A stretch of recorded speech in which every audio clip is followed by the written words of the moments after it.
Can I, first of all, welcome the Leader of the Opposition? I wish her well as Leader of the Opposition. I now call Dame Caroline Dinenage. Question number 1, Mr. Speaker. Prime Minister. Mr. Speaker, can I begin by congratulating President-elect Trump on his historic election victory. As the closest of allies, the UK and US will continue to work together to protect our shared values of freedom and democracy. And having had dinner with President-elect Trump just a few weeks ago, I look forward to working with him in the years to come. May I also welcome the Leader of the Opposition to her place. My 4th Tory leader in 4.5 years. But I do look forward to working with her in the interests of the British public.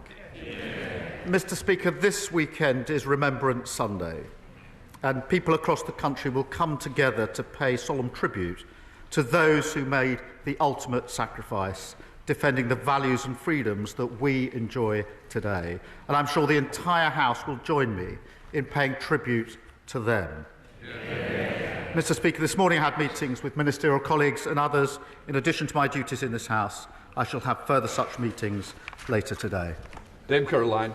Thank you very much, Mr. Speaker. My constituent Susan is going to miss out on her winter fuel allowance this winter because she's just £10 above the pension credit threshold. So as well as losing out on this vital money to keep her house warm, she also doesn't get the £150 warm home discount. She doesn't get the £169 free TV licence or free NHS prescriptions. For the sake of a tenner, Prime Minister, is this fair? Prime Minister. Mr. Speaker, we passed a budget which was to fix the foundations of this country and to rebuild our country.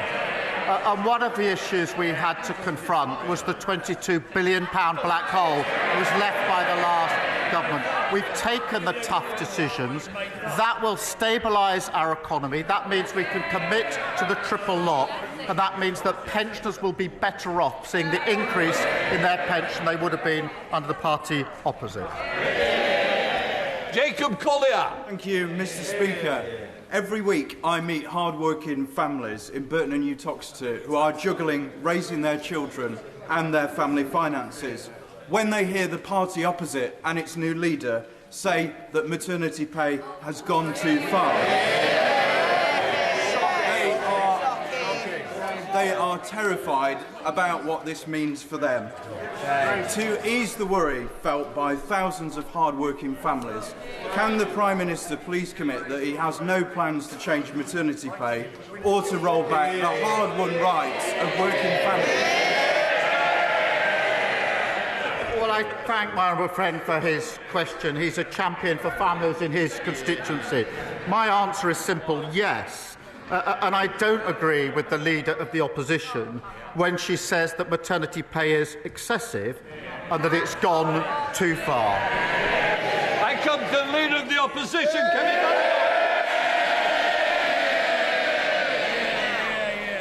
Badenoch. Mr. Speaker, can I thank the Prime Minister for his almost warm welcome? And can I also echo the comments that he has made? It is an immense privilege and the honour of my life to lead the Conservative Party. And I look forward to joining him at the Cenotaph this Remembrance Sunday. As Leader of His Majesty's Opposition, I will be taking a different approach to the last opposition by being a constructive opposition. And so I would like to start by congratulating President-elect Trump on his impressive victory this morning. The Prime Minister and the Foreign Secretary met him in September. Did the Foreign Secretary take that opportunity to apologise for making derogatory and scatological references, including, and I quote, Trump is not only a woman-hating, neo-Nazi sympathising sociopath, he is also a profound threat to the international order. And if he did not apologise, will the Prime Minister do so now on his behalf? Mr. Speaker, there will be many issues on which the Leader of the Opposition and I disagree, but there will be issues that do unite this House on national security and Ukraine, and I do look forward to working closely with her on that, and I will provide her with the information that she needs to discharge her duties. That's the right thing for the country, and it's far more important than party politics. And the Foreign Secretary and I did meet President-elect Trump just a few weeks ago for dinner for about a couple of hours, and we discussed a number of issues of global significance. It was a very constructive exercise. Mr. Speaker, the Prime Minister did not distance himself from the remarks made by the Foreign Secretary, and I'm very sure that President Trump will soon be calling to thank him for sending all of those North London Labour activists to campaign for his opponent. Given that most of his cabinet signed a motion to ban President Trump from addressing Parliament, will the Prime Minister show that he and his government can be more than student politicians by asking the Speaker to extend? Can they show that they can be more than student politicians? Order. Mr. Perkins, I don't need to anymore. Your voice curries, it's like mine, too loud. Thank you, Mr. Speaker. Will the Prime Minister show that he and his government can be more than student politicians by asking you, Mr. Speaker, to extend an invitation to President Trump to address Parliament on his next visit?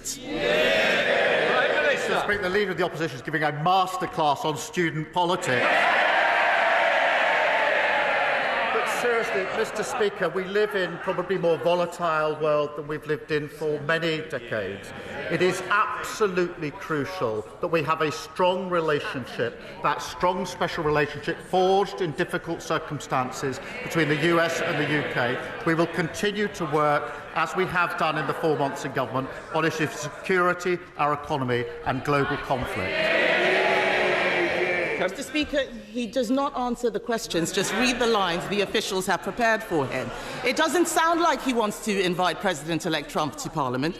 He needs to look after the special relationship. The US is our single biggest trade partner.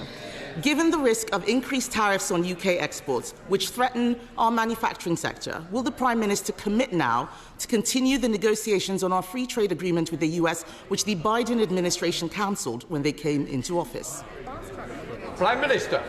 Mr. Speaker, of course we will discuss issues of our economy with the President-elect, as we already have done. Economy, security and global conflict are issues of real significance that ought to unite this House. But when it comes to the economy, what we've done with our budget is to fix the foundations after 14 years of return to economic stability of the £23 million black hole. We've protected the pay slips of working people. We've done the single biggest investment in our country for a generation in the NHS, in schools and homes. We've given a pay rise to the 3 million lowest paid. Now, if she's opposed to that investment or the pay rise for working people, she's a straight talker as I understand it. Perhaps she should say so. Mr. Speaker, discuss, chat. He has no plans whatsoever. No plans whatsoever for building on the special relationship. He needs to realise that we in this country rely on our single biggest trade partner. President Trump is also right to argue that Europe needs to increase its defence spending. The last Conservative government committed to raising defence spending to 2.5% by 2030. Will the Prime Minister finally match this commitment? Mr. Speaker, there is no more important duty than keeping the people of this country safe. And it was the Labour government that signed the NATO treaty in the first place, and we are strong supporters. We have a strategic defence review. We are committed to 2.5%. Well, I would remind the last time 2.5 was met was under the last Labour government. 14 years, and they never did it once. Last year, the NAO identified a £17 billion black hole in the MOD finances. The former Defence Secretary said the previous government hollowed out the armed forces, and the plan they put forward at the election was pure fantasy. Kemi Badenoch. Mr. Speaker, he will not make that commitment. That is very clear. All that he is doing...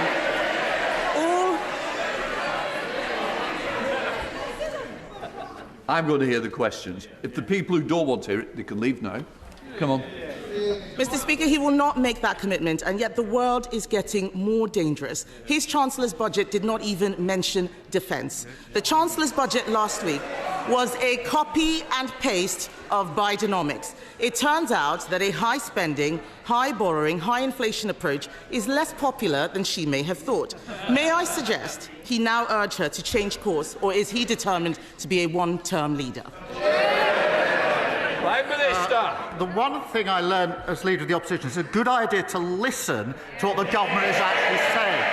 I think she just said that defence wasn't mentioned in the budget. It was 7 days ago that it was absolutely clear and central to the budget, as was economic growth.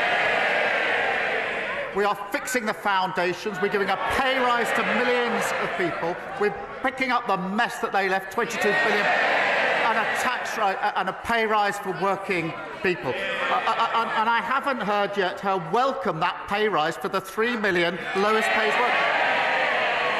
Does she now welcome it? Does she stick to her previous policy that it's excessive? Mr. Speaker, I was the one who raised the minimum wage last year as Business Secretary. I have a strong record on this, but we need to make sure that we balance the books. His scripted lines are showing that he has not even listened to the budget himself. So I will try a different question. Perhaps he can give something that is unscripted to the people watching. Farmers across the United Kingdom... Mr. Speaker... Order! I don't need any help. Can I just say, if somebody wants to leave, I'll be helping them do that. I'm going to hear the question, and I certainly want to hear the answer as well. So please, let's have some courtesy. Mr. Speaker, we have heard him repeat the lines on the television, fixing the foundations and so on. But what does he say, over and over again, but what does he say to farmers who are facing uncertainty about their futures as a result of the increased taxes announced by the Chancellor? I am very clear that we would reverse Labour's cruel family farms tax. What can he say now to reassure the farming community, who provide security for the whole nation? Prime Minister.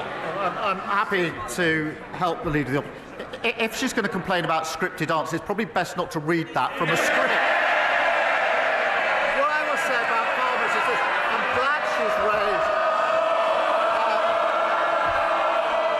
I'm glad she's raised farmers, because the budget last week put £5 billion over the next 2 years into farming. That's the single biggest increase, unlike the £300 million, which was underspent under the last government. And when it comes to inheritance, the vast majority of farmers will be unaffected, as she well knows, as they well know.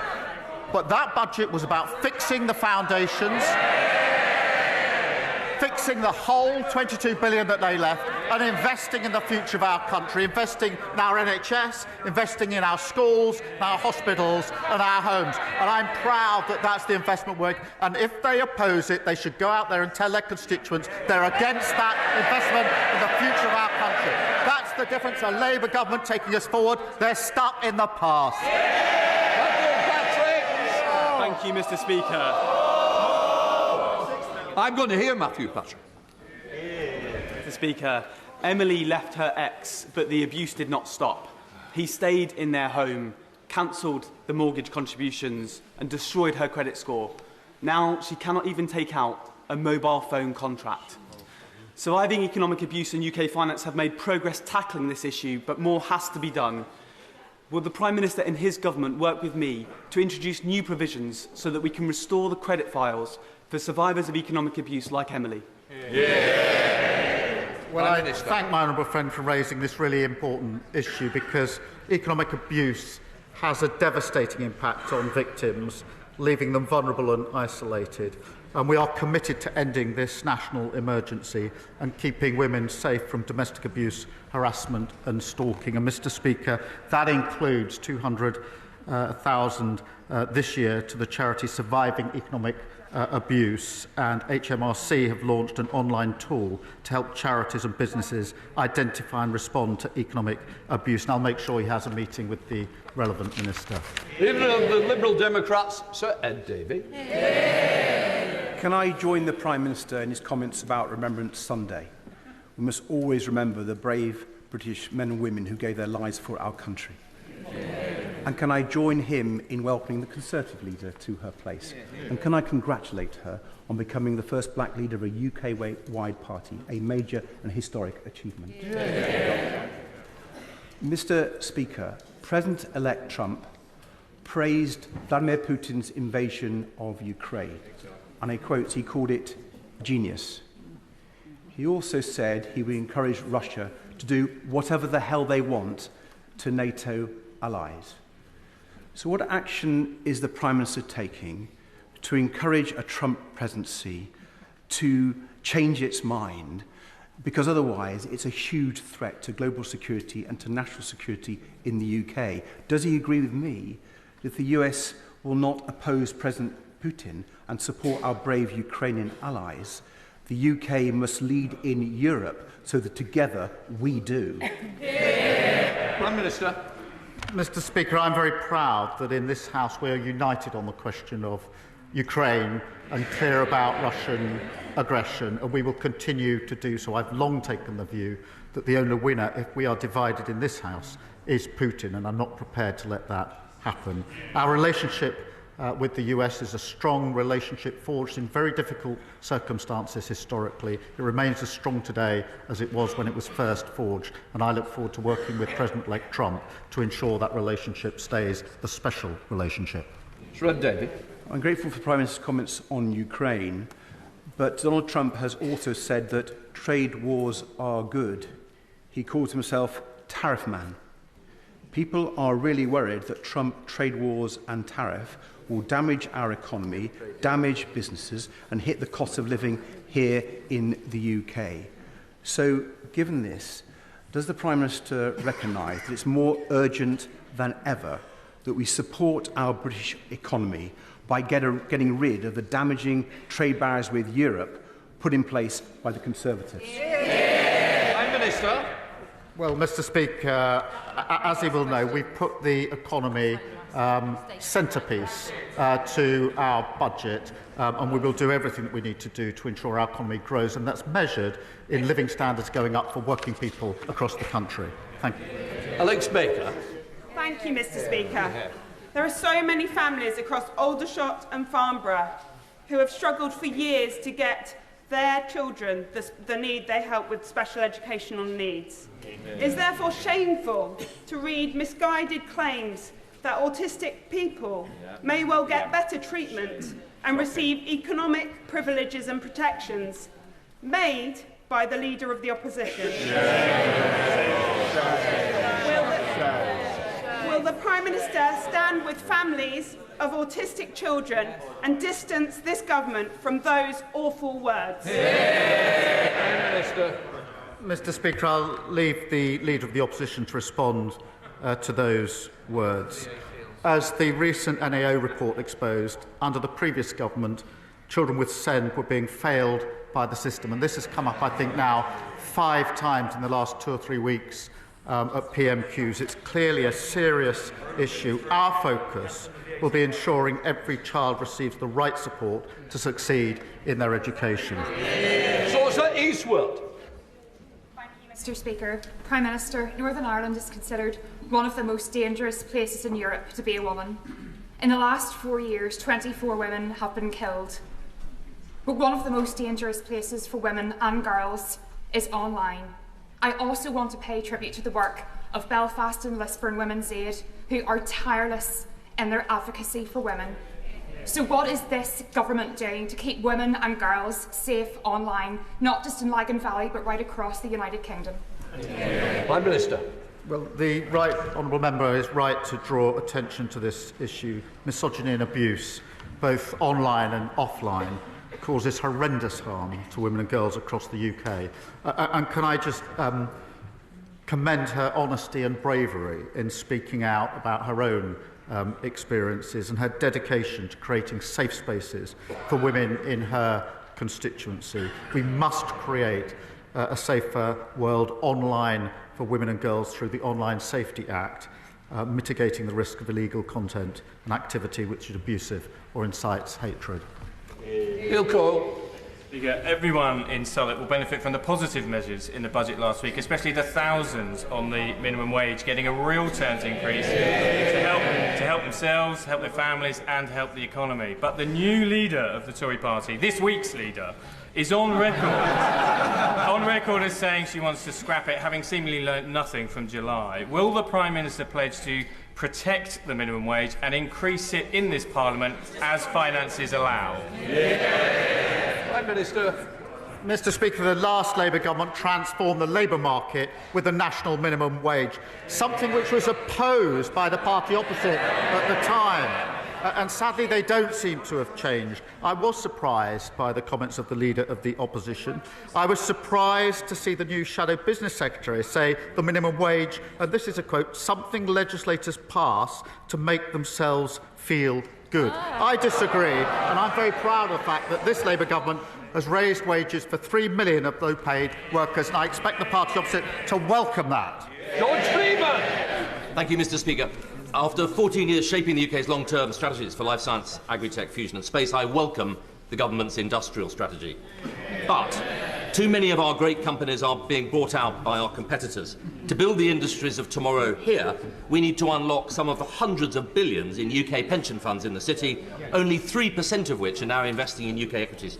With the new Lord Mayor making this a priority and the Mansion House speech imminent, will the new government commit to see through the last government's reforms to unlock British capital for British R&D growth? Well, I thank him for welcoming the industrial strategy, and I do know this is an issue close to his heart that he has spoken about and acted on for many years. The budget sees record numbers of R&D investment, with over 20 billion next year, including over 2 billion to support our world-leading life sciences sector. And through the British Growth Partnership, we'll crowd in pension funds investment to support innovative business. And we've launched our landmark pensions review to unlock the billions of investment into the UK and boost growth and living standards across the country. Thank you. Catherine Fuchs.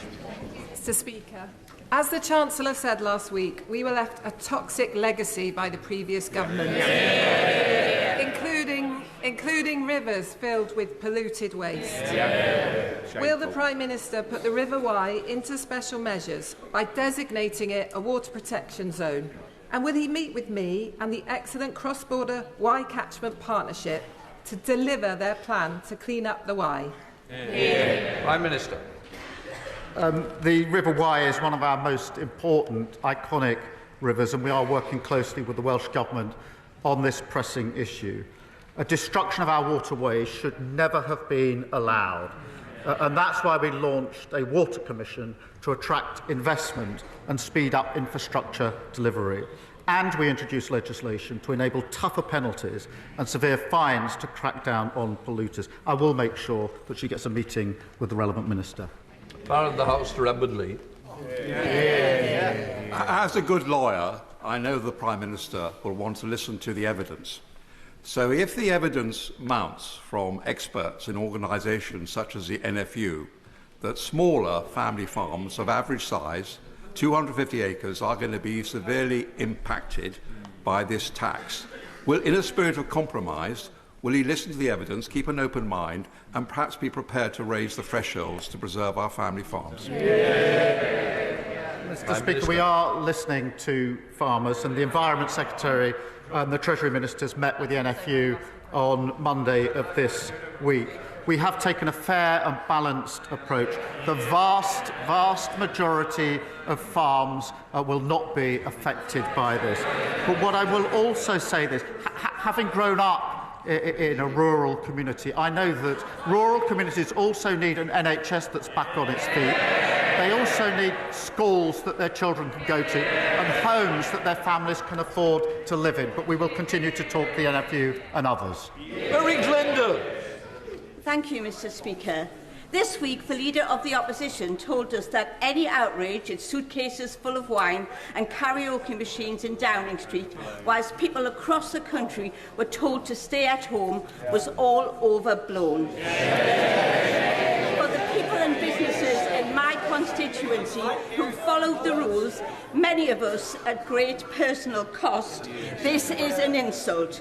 Will the Prime Minister join me in ensuring that as a country we learn the lessons from COVID, and as a party the Conservatives learn the lessons of their behaviour too? Mr. Speaker, across the country people made enormous sacrifices during COVID. They missed weddings, births, deaths. Really important moments in their lives and their families' lives. In doing so, they saved the lives of people they will probably never meet. That was a collective effort, and unfortunately the party opposite who set the rules did not follow them themselves. It was a betrayal of those that did, and I think the Leader of the Opposition was wrong to describe the public anger and upset as overblown. I'm sure she'll want to clarify that at the first opportunity. Cyfarwydd, Glan Horse Nursing Home is in my constituency in Ysmôn. Tell me that the budget changes mean a 10% increase in their cost. That's a staggering £127,500 extra in-year cost.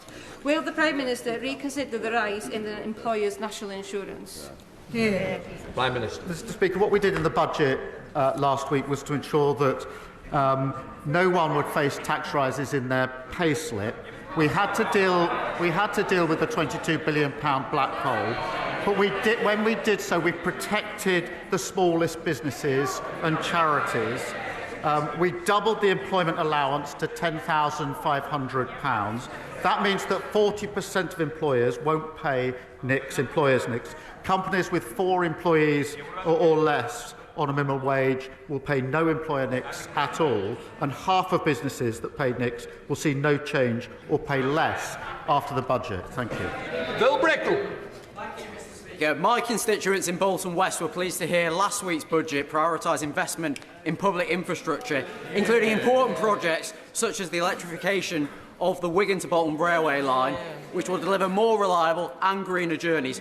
Does the Prime Minister agree with me that investment in the key infrastructure of towns such as Horwich, West Horton, Blackrod and Bolton is the only way to deliver economic growth and prosperity for all? Prime Minister. Well, my honourable friend is a champion for the North West, and the budget secured investment for vital transport projects to transform connectivity across the north of England and drive economic growth. And that includes completing the Wigan to Bolton electrification, a really important momentum on the Northern Powerhouse Rail. Over £5 billion to support everyday journeys for working people. By restoring economic stability, increasing investment, we're taking our country forward.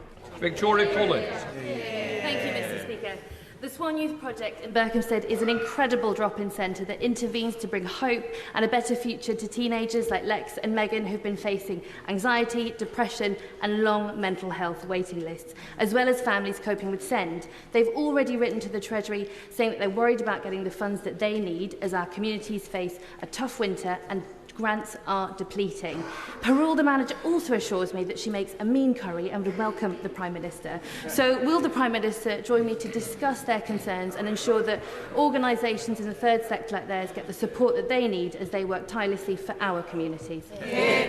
Prime Minister. She'll be pleased now. I've been to Berkhamsted a number of times. We've got very good friends who live there. And I want to pay tribute to the work of the Swan Youth Project, because too many young people, she's cited some, are struggling with mental health and not receiving the support that they need. And that's why we will recruit an additional 8,500 mental health workers and are introducing reforms to the Mental Health Act, long overdue, and that's happening today. Of course, we will also put more money into SEND, but we also need to look at reforming SEND, something that I think and hope will be supported across this House, and I'll make sure she gets a meeting with the relevant ministers about that. My right honourable friend, the Prime Minister, will know that after 14 years of Tory ideological hostility and cuts, our universities are in financial meltdown. In my own constituency of Norwich South, the University of East Anglia is having to make redundancies, as are many others.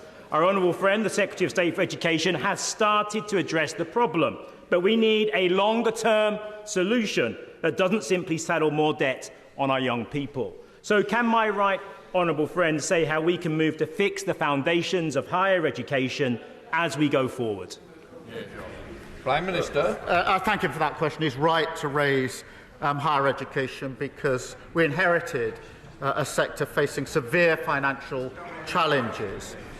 Universities have suffered real terms decline in their income, and the gap between disadvantaged students and their peers is the highest on record. We've had to take tough decisions to put that on a secure footing, but we are also taking the step of easing the living pressures by increasing the maintenance loans, which is worth £414 extra per year. Thank you, Mr. Speaker. Alex Brooke. Hamilton, former sub-postmistress and constituent of North East Hampshire, has long been campaigning, along with Alan Bates, for compensation following the Horizon Post Office scandal. Can the Prime Minister give an exact time frame in which those who have been waiting over a decade might finally be compensated? I'm grateful to her for raising this important issue because a commitment was made to properly compensate the victims of this scandal. Unfortunately, regrettably, having made that commitment, the party opposite, when in government, didn't allocate any money to that compensation.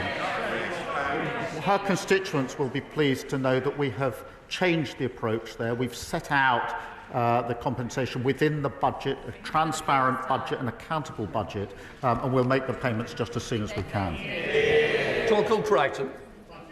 Speaker, may I quickly echo the Prime Minister's sentiments to that other son of Lewis, though I wish I had woken up today in the Isle of Harris. My constituents there face long delays, cancellations and loss of service because of the SNP's incompetent handling of ferry procurement. In last week's budget, the Scottish Government received a record settlement. Can I urge the Prime Minister to tell Scottish ministers to use that to improve public services in Scotland, to invest in the NHS in Hill and Year, to build schools in places like Barra, and to finally fix the ferry fiasco? Prime Minister. Mr. Speaker, last week in the budget we delivered the largest settlement for the Scottish Government in real terms since devolution. That includes £3.4 billion through the Barnett formula, a fuel duty freeze, an increase to the national living wage, benefiting his constituencies and all those across Scotland. And the result of the budget is now clear. The SNP in power in Scotland have the powers, they now have the money, they've got no more excuses. Gonna be Shecton. Thank you, Mr. Speaker. Does the Prime Minister really think it is acceptable for a backbench MP to suggest that the Leader of the Opposition represents white supremacy in blackface and is the most prominent member of white supremacy's black collaborator class, with all the race traitor innuendo that carries? And if he doesn't, why hasn't he removed the whip? Prime Minister. No, I don't. John Slinger. Thank you, Mr. Speaker. As a semi-retired violinist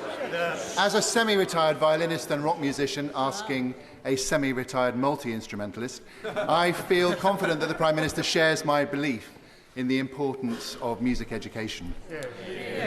Does my right honourable friend agree with me that as we unleash the potential of our country, we must invest in the educational infrastructure of creative arts subjects so that they're accessible to all? And will he visit my constituency to see the great work of the schools there, despite the inheritance we received? Prime Minister. I'm not sure about the description semi-retired, although that may be the wish of the party opposite. But on music, what I do know from personal experience is music, the creatives and art are really important for children and young people in terms of the pleasure it gives them, the knowledge, but the working in groups and the leadership. And that's why we are determined to ensure that they are counted subjects again within the curriculum, which will encourage many more schools to provide it within the curriculum and enrich the futures of children and young people across the country. James Cleverly.